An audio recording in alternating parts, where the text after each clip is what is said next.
Hey, this is Dave at Winter House Gaming. This is Kelly. You know it's Tony. That's right. Yeah, we're at Pine State Oh my God. 2017 day I've been 2. talking all day long. I'm sorry. He's All tripping right, over so words. This says Batlantic Studios. Is that who you are? Hi, my name is Dylan Andrews, and if you go to batlanticstudios.com, that is the website I created to promote my own comic book artwork. I didn't want to have it under my name, Dylan Andrews. I wanted to create a studio because I love old 90s Image Chromium Age comics, and I loved how in Image Comics all the famous artists had their own studios like Top Cow and Wildstorm. Right. So I was like, you know what? It sounds more cool if I make a studio as opposed to just my silly name. So Batlantic Studios is what I came up with. Yeah, Sounds Batlantic. cool. Thank you. Well, I'm a huge Batman fan. Don't tell them that I'm using the word Batman. But Batlantic is just, I'm on the Atlantic Ocean. I love Batman. So I was like, yeah, let's just make up a word. So Batlantic. Kind of amalgamation. I like it. Yeah. I like it a lot. It blows my mind. I'm like, okay, what do we want for a name for us? Right. We just chose something basic because We live in a house. I love it. We live in Winterport.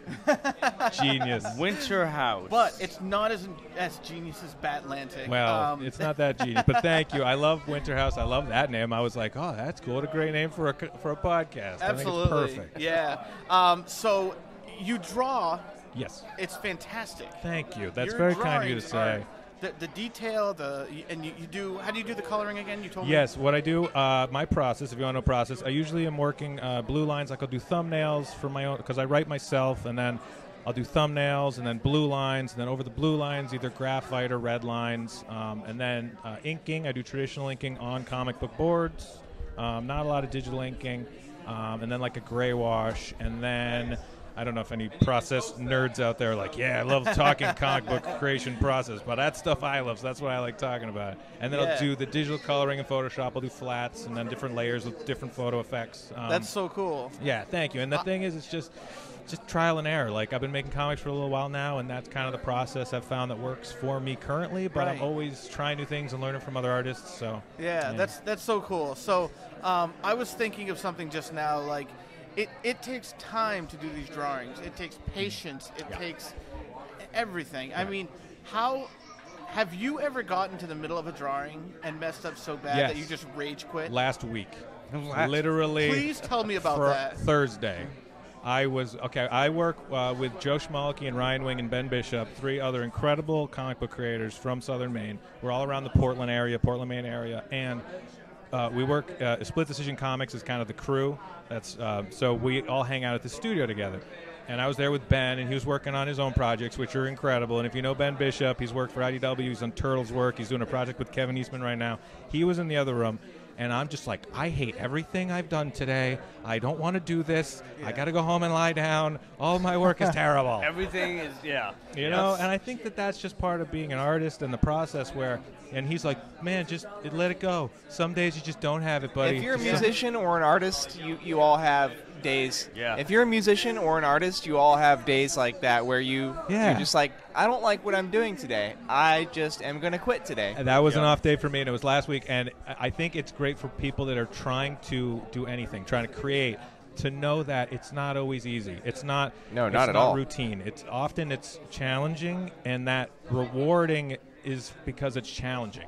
Like if it was easy and the process was just smooth and I didn't have to think about it or worry about it or just do it automatically, then it wouldn't be as fulfilling when it comes out good, or when it comes out I'm happy with the finished product. So yeah, that's really cool. I mean, I just can't imagine getting in the middle of something and just having it I was halfway fail. through the drawing and I'm like, nope, not doing this one anymore. Yeah, like I'm done. How far into it were you, like, minute-wise? I was about 4 hours. Holy man. crap. And the thing is, I was so just like, mad. I can work through This it. And guy that's needs the a thing. hug. Yeah, right? Well, always. But yes, I was about halfway. I was just kind of going, and I'm like, you know what? I'll fix it. I can clean it up. I can work through it. I don't like how this looks, but I can work through it. And sometimes you just have to do that. And I tend to overwork things because that is, I can sometimes work through it and get to the point where I'm like, sometimes you can come out of your own funk. Yeah, But sometimes you just get to the point of no return. Sometimes you'll just be you're like, I'm done. I'm over it. That was last week, and luckily that doesn't happen that often because I am so good and so incredible at drawing. If you go to batlanticstudios.com, you will see how awesome I am at drawing things. Yes. So that when I do them, it's not usually as horrible as last week. Yeah. How long have you been doing this? I've been in publishing for 15 years. I went to school for graphic design and communication design because when I graduated from Syracuse University in 2002, comic books were dead. If you remember 2002, nothing was happening in comic books. There was no excitement, really no wasn't. movies. Nope. Every comic book store was becoming a Magic the Gathering, online Yeah, that's gaming. about the time that really It was- started yeah. exploding. That's a whole different type of Yeah, nerd. that's- Totally different. RPG gaming was big. Table games were big. Video games were big. Comics were nothing. So I was like, well, comics aren't really something anybody wants, so why go into trying to make them? But with the movies becoming popular and now with this resurgence of young creators and young talent that grew up reading all these incredible 90s comics, I've been in publishing for 15 years, so I was like, yeah, I love comics. I got a bunch of friends that I want to hang out with that are making comics. Let's try to just make some books and see if anybody likes it. And luckily, I've been able to do 3 successful Kickstarter campaigns, so I found people that like what I'm doing and want to keep making comics, yeah. You're obviously very good at it. I try. I'm getting better every day, and that's the thing. I was talking upstairs with Paul Pelletier, who's an incredible DC artist, worked on Aquaman. His stuff is amazing. Yeah. My stuff is garbage compared to his stuff. And I was saying to him, he's like, yeah, you just keep doing it. I didn't go to school to learn how to draw. I just learned by looking at other comic books. And I was like, man, that's crazy. How did you get this good? How did you learn how to do this? He's like, you just figure it out. Over time, It's like a pianist that can only do it by ear. Yeah. It's the same type of concept. How do you do this? And it's just hours of training. I like inking my own stuff. And at first, I was really not confident with my traditional inking. I was like, well, maybe I should do digital inking because I could fix it if it's really horrible. But traditional inking forces you to just throw good lines. And the only way we're going to throw a good line is if you just keep throwing thousands of lines until you're like, yeah, that's what I'm going for. That's what I'm going for. And that's the thing cool, with anything, comics, music, Yeah. Podcasting. I'm sure your first few podcasts were terrible, and then you got it into a rhythm. You're like, oh yeah. I wasn't part of those, thankfully. Our first 20 podcasts have been pretty bad. Yeah. You know, and we that's have 20 good to, podcasts. and that's the thing is that people, and that's the thing is people think that anyone that's talented. I'm a huge fan of artists like Paul Pelletier and Sean Murphy and Ben Bishop, my friend, and their early stuff is so different 10, 15, even 5 years ago to what they're doing now. And it's like, no, man. And the same thing with me. I had a stack of 11 by 17 Bristol board comic pages, 2 inches thick stack. I'm holding my hands out, anybody on the radio. 2 inches thick stack of Bristol boards. I looked through them and I'm like, I hate all of these, and I'm going to throw them all out. And I said, no. In a moment of clarity, I said, this is just part of the learning process. It is. I took all of those pages and I flipped them over. And I said, look at all this clean white paper that I've just now found. And I can make good art on the back of this bad art. And in a year or two, I'm not going to like either side, but that's okay. Yeah, I mean, it'd be cool to do a drawing and then hold that, and then a year later take that same one, flip it over, do a drawing a year later, and just compare the two. Yeah. And see how well you're actually doing. I'm sure you guys go back and listen to your old stuff or anything you're working on, and you're like, yeah, I was in a different place, and that was the best I could do at that time, and that's what got me to where I am now. Right. And the biggest step we made as far as process and stuff like that and getting better is we had some horrible microphones, and we've actually done better with purchasing better ones. Well, I'll say right now to anybody out there listening, this is a pretty professional looking rig. I got a swivel boom. He's got a spit thing where the spit won't hit the mic. It's a pop filter. Pop filter. I don't know what that is. There's some sort of camera. I'm pretty good with audio stuff. I went to school for this, so there you go. Yeah, we have a professional audio I'm engineer the only here. one free handling the mic right now. Yeah. Nice, yeah. But it is cool, seeing how things grow, and your drawings have grown, and this is growing. Another thing I would love to see grow is the Pine State Con. I would love to see it next year, a little bit bigger, and it'd be a lot of fun. Well, what I will say is so great that there are so many cons, and that people are coming out and having fun and supporting artists and vendors and podcasters. There is a community, especially in Maine, where it's growing too. It's growing, and this is really my first summer, the summer of shows, of doing conventions. This is like my 5th one, and sometimes there's a lot of people. Well, I'll give you an example. Boston Comic Con, the turnout was incredible. There was thousands of people, and I spoke with a handful of them. There was a lot of people walking by my table because they weren't looking for what I was doing. They weren't there for me. They were see Stan Lee and Rob Liefeld, and I get it. I met Rob Liefeld, and it was awesome. Like I wanted to meet him too, and it was pretty rad. But thousands of people, and I talked to a handful. That's okay.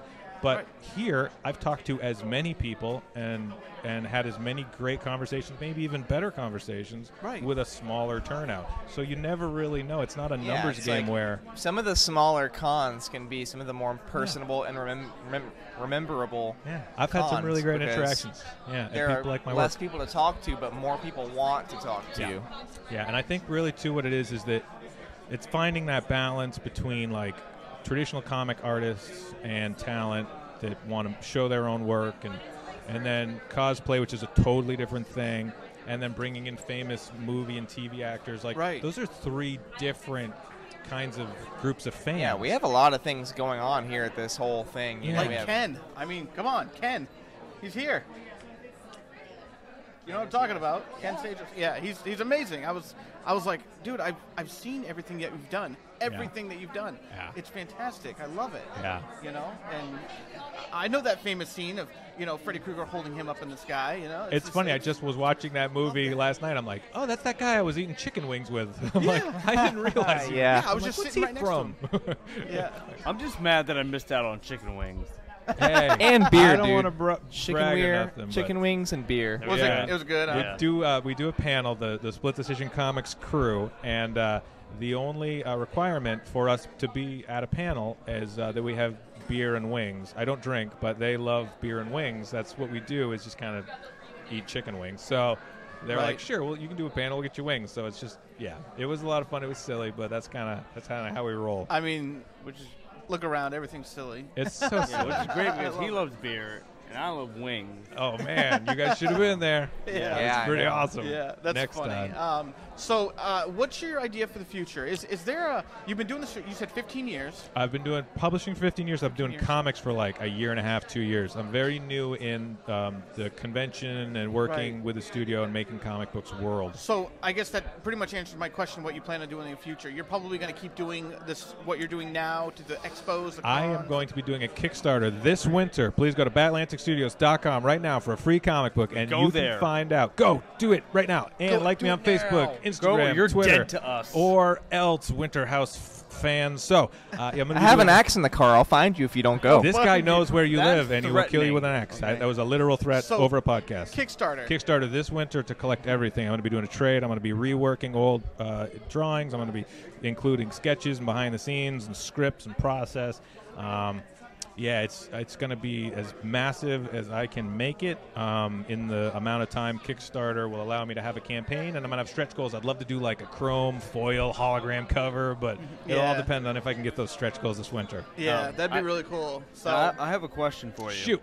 You know, as long as you've been doing this, do you still like look at like one of your finished products and you're just like, wow, I did this. Like, I'm my own worst critic. No, I'm my own worst critic. I only see the flaws and how I can improve, which is great because normally it's a thing a lot of artists tend to do, and that's what pushes me forward. And I'm really happy with the work I do, and I'm thrilled to be able to do it. But I'm always trying to improve and get better, and that means being critical of what I've done and wanting to make things pop more, make things more dynamic, or make things more accurate. And there's always things I'm trying to work on, like perspective and, like animals and drawing cars and weaponry and figures and poses and facial expressions. There's always something to be working on. That's the great thing about comics, is it's never ending. Now, I always hear that the hardest thing for a lot of people is our hands. Hands are tricky. I think with everyone, there's their thing that's like, oh man, and I don't know if I want to tell you what my Achilles heel is, because then whenever you read my comic, you'll be like, I clearly see he can't draw feet. No, I need to know. Is it feet? Okay, no, feet are tricky. Expressions are tricky for me. Putting characters in a realistic environment, I think we're also used to seeing what a table and chairs look like, or what a car looks like. So anytime you try to create something in that people are familiar with in a comic book, they can immediately go, that's not what it really looks like, because I know what it really looks like. If I draw a spaceship or a planet you've never been to, you can't say, that spaceship and planet don't look right, because I know what spaceships and planets look like. Like, no, you've never been there. The thing I'm creating is out of my imagination. You have no frame of reference whether it's right or wrong. I have never thought of it that way. It's a trick with comics where it's like they say the hardest thing to draw is the everyday things, because people can see immediately whether or not it looks like a microphone or whether it looks like a laptop, because they're around them all the time. Right. They can pick out the flaws immediately. Yeah, and that's another thing that's tricky is expressions, because they can be so subtle. So, like happy aggravated or sad confused. Right. It's like, what does that really look like? And so trying to emote through art is that's another challenge. For instance, I have this low brow going on. It's not because I'm angry, it's because I'm holding in a fart. You're concerned. A melancholy slash constipated. David, go quite hold it enough. That one's going to be good. Yeah. So I get that. It sounds crazy. I'm in awe at your drawings. I bought a couple of them. Thank you. They I look appreciate it. Amazing. Thanks. I think the Spawn one is one I bought from you. Yeah, that's a good one. People love that one. I'm a huge fan of that sort of 90s Spawn stuff. I'm glad you said that, because let's put our attention over to my girlfriend here. I was watching Spawn, and she's like, what is this, and why are you watching it? Right. It's great. She's like, it's you're the better. greatest She goes, movie you're ever. better than this. And I'm like, no, Yeah. I love this. Yeah, I know. And hate to John, tell you, babe, but John I'm not. Leguizamo, I mean, come on. Yeah, I tried to rewatch it too, and I'm like, oh no, there's some things wrong with this movie. Like at the end, the CG, I'm like, oh, this was not good. Yeah, no. I'm like, oh, they should have spent a little longer and had a bigger budget. Yeah, and if they redo it, I will. They are. That's what I Blumhouse, heard. right? Blumhouse is going to be doing the new Spawn with Todd directing, So which I think the is last- interesting. The last time I heard, they were thinking about it, so now you're saying they're doing it. I cannot confirm. Please don't Okay. give me. I am not going to be confirming or denying that it's actually I'm getting a little green excited lit. over here. But Todd, if you want me to do Dial a it back. Come on. short Don't get run the on man's Spawn, hopes up. you let me know. Yeah, give him a call right now. He'll tell I'll everybody. do it. If Todd, I have no direct line with Mr. McFarlane, but if you wanted to hire me to do comic books, I would happily accept. Yeah, let us know. Dylan Andrews. Yes, Dylan Batlantic Andrews. Yes. Studios. Go to BatlanticStudios.com. Go to DylanDistraction.com if you want to watch videos of me drawing. I usually have it's a YouTube channel. I just post a lot of me talking and making comics. And That's if you very love behind-the-scenes stuff, you love watching process, or just me talking into a camera, it's DylanDistraction.com. Batlantic Studios, where you can get a free comic book. I'm on Facebook, Twitter, Instagram. You don't have to follow me. I'm not the boss of you, but if you want to see what I'm doing, those would be the places to find me. Have you ever thought about jumping on like Twitch and stuff, the IRL stuff? I've heard of that. You should do like a time-lapse thing. Well, go to DylanDistraction.com. I have speed drawings, and it's like you'll see like an hour worth of work in like 30 seconds. 30 seconds. It's like, and some people are like, this is disorienting. But some people are like, wow. I like that kind of stuff. That's the thing, is if you don't have a lot of time to watch somebody draw for an hour. Have you ever done a slow motion one? I have. It makes no sense. It's just called me It's regularly drawing. It's just me drawing. No, it's me like inking. And I was like, this is stupid. Like, why would anybody want to watch So you me? got like an hour drawing, Nobody and it makes will. like 5 hours. Yeah, and it's- you're just like, You know It's what pointless. you should do? You know what you should do? I You should just want do to it, put stretch it a out, Yeah. and then just loop like Yeah. Rick Roll, the Rick Astley song. Yeah, like suckers. Yeah. Gotcha. thought you were gonna see a drawing. Yeah, Never gonna stupid. give you up, never gonna let you What a waste! You just wasted 8 hours of your life watching me draw one that's line. so funny. Yeah, guys, check his drawings out. Go to all his websites, like him everywhere. Thank He's an you. awesome guy. You guys Very are awesome. nice. Thank you so much for having me. Thank I you really so much. appreciate it. It's been wonderful chatting with you. I'm a huge fan of Winter House. You Thank guys you. are awesome. Keep doing what you're doing. Keep promoting artists. Everybody go out and buy comic books. Comic books are an important part of our culture, and they have the power to change the world. Boom. Done. Boom. Boss. That's the way to end it.